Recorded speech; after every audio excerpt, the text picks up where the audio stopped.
Hi, Big H Trades again. I want to talk to you a little bit more about the concept of what is called Huckster Traders and the pitfalls in investing. And just a little bit more about the hucksters out there. I'll tell you because there are so many of them. And once you do some searches on the internet, perhaps you start sending out some feelers for some free information, you'll start getting lots of offers to help you make a ton of money, and it's maybe a couple $100 a month, maybe it's $500 a month, I don't know. Maybe it's a schooling for 5 or 10,000, and is my background was in economics. It's what my studies were in, and I was a teacher for 3 years. And so again, there's probably somebody watching this that's a fantastic trader and would laugh and say, "You were that stupid, I could have told you that." Well, you know what it makes me think of? Sometimes the best learned lessons are the ones that you learn on your own.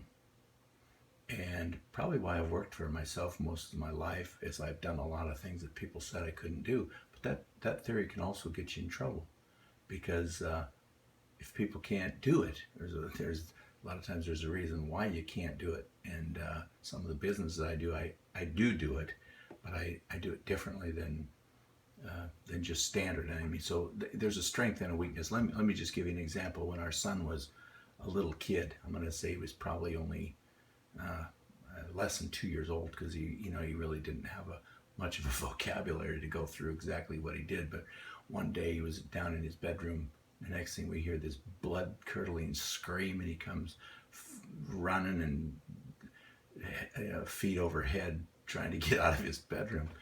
And you could tell he was hurt, but there was no blood, there was no bruises, there was no cuts, there was nothing like that. And so we go in there, we're looking all over, and he couldn't get out what he had done. And it took me some time to figure out. One day, we went to plug in something in a wall outlet. There was no power there. So I got looking down in behind something, and I don't recall if it was a knife or a fork, but it was shorted out, and it had a piece of burn. The metal had burned away. And we finally related it back to, I remember the day when he was screaming bloody murder. We told him one time he was playing around an area by an outlet and tried to explain electricity and how it could really hurt, and it was dangerous. But I'll tell you, that was the first and the last time he ever really experienced it on that kind of a basis. What it did is it clicked out a circuit breaker, and so we found out what the issue is. Otherwise, I don't know if we ever would have learned what really happened that day. But my point being, we were so grateful that he wasn't seriously hurt, and luckily it was 110, and that's the way he was holding it gave him a heck of a shock, and it was over. But my point being this, he learned an extremely valuable lesson, and how much we told him, don't be playing around with an outlet. It's dangerous. It's going to hurt. When he really learned it is when he did it. So no matter what I tell you about trading, there's a certain amount of you that'll be too cautious. There's a certain amount of you that'll be too loosey-goosey. But experience is the best teacher. And I want to encourage you to do two things really.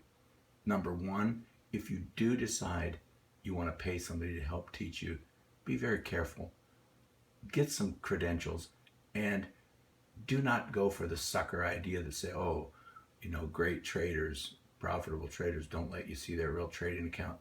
Find it, verify it. You need to see it, that it's a real account funded with real money, and you want to see that over a several year period of time.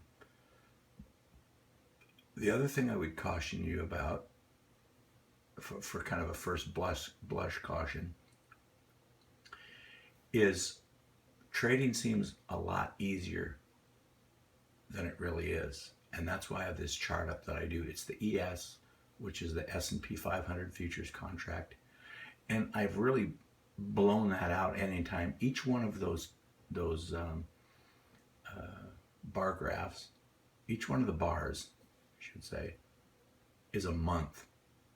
So if you go back to, I don't know if some of you will remember this, some of you won't. The heck of a crash here. We call it what? The Great Recession, not Great Depression, Great Recession. Market really went bad news. And if you say, look, from then on, all I would have needed to do is just stay long that market. And there's a financial guy overall, I like his stuff more than I dislike it. Actually, it's Dave Ramsey. I like a lot of his stuff. But one of his things, and there's no sense in me getting in an argue with him or any of his followers on this one point, because he's basing it over a certain amount of time. But being in the stock market right now has a big risk. And I believe he's going to be wrong when he says, just hang in there and you're going to be fine. I mean, I know somebody might say, hey, you're simplifying what he says, but that's basically what he's saying. That's really for another time. But I guess what I'm trying to get to, and maybe I shouldn't have brought him up yet at this point, that's really more for a different point I'm trying to make. But take, if any of you remember, I think it was May the 10th or May the 5th, I think it was, of 2010. We had a flash crash. And when you look on this, I'm going to say it's probably, well, this is May and it's a month. And you think, well, in the scope of things, that really doesn't look much. But let's say you're trading that day. And I would say to do futures, you really need to do it successfully. You could say 3 contracts. I do some 3 contracts, but really, to trade it in a profitable way where you can keep taking out some profits and then getting back in, I think you need 5 contracts, okay? But so let's say you're trading that just with an attitude, well, that looks so easy to get in. You realize that day it was 1,000-point move. And so if you were in that 5 contracts, it's $5 a point times 1,000, that's $5,000, times 5 contracts, that's $25,000. Now, again, if you're a multi-millionaire, that's not that big a deal, but then you're probably trading in, a multiple of that contracts. I've seen some people trade in as many, before, I hate to admit this is how dumb I was. One time I had 35 contracts on the S&P. Excuse me, this is the S&P. I'm sorry, I'm going to have to undo a little bit of what I said, but it's really the same. The numbers even are about the same. But I trade the S&P, and the reason I do is because there's so many more shares traded. It's electronically done. It's harder for them to do something funky with you. That's what I've been taught anyway, and I tend to believe that when I watch that market over time. You can get a trade at any tick. But let's, just because I started with the Dow, I mix those up. I didn't, and I apologize, and maybe I'll have to redo this video if it ends up being extra crappy. But the Dow moved 1,000 points. But my point, what I'm trying to get at, is while the Dow moved 1,000 points in total from the top to the bottom, it actually only had a net change that day of down 347 points.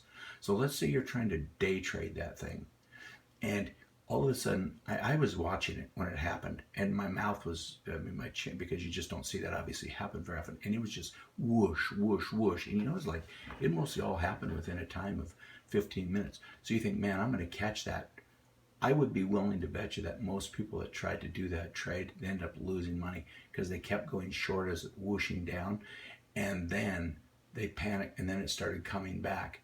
And I'm just going to tell you, Mike, the traders that I know, not that I know a lot of them, but I know some, not that many, unless they just, for me, I stayed out. I didn't do one trade on that day because I know I traded enough years already that was a dangerous trade to get involved in for day trading it. Again, if you know somebody like a Ray Dalio, say, oh, he managed it quite nicely, thank you. But again, this one I'm going to be dealing with is risk to reward, low risk trades, and high probability and high profitability ideas. And that involves risk of greater than, reward to risk of greater than a 2 to 1. And in most cases, I like a 3 to 1, a 4 to 1, a 5 to 1. Now, I will admit, risk to reward can be very hard to calculate. With some graph help, you can kind of measure it. But what the real risk and the real reward is it's kind of like giving a percentage. Say, well, I'm 80% sure I'm going to go to a baseball game Saturday night. Well, your plan might be almost in stone for sure. I'm going, but again, percentages, risk to reward are very hard to do. But we'll talk about that more later. Hope you like this. We're going to do some good ideas for conserving cash, making more money. Some of you some ideas in trading, and others with other ideas. But a big thing is holding on to your money, being careful with it, and we'll begin to talk about later too about keeping track of where your money's going, which sounds so simple, but it's also a great way to end up saving money.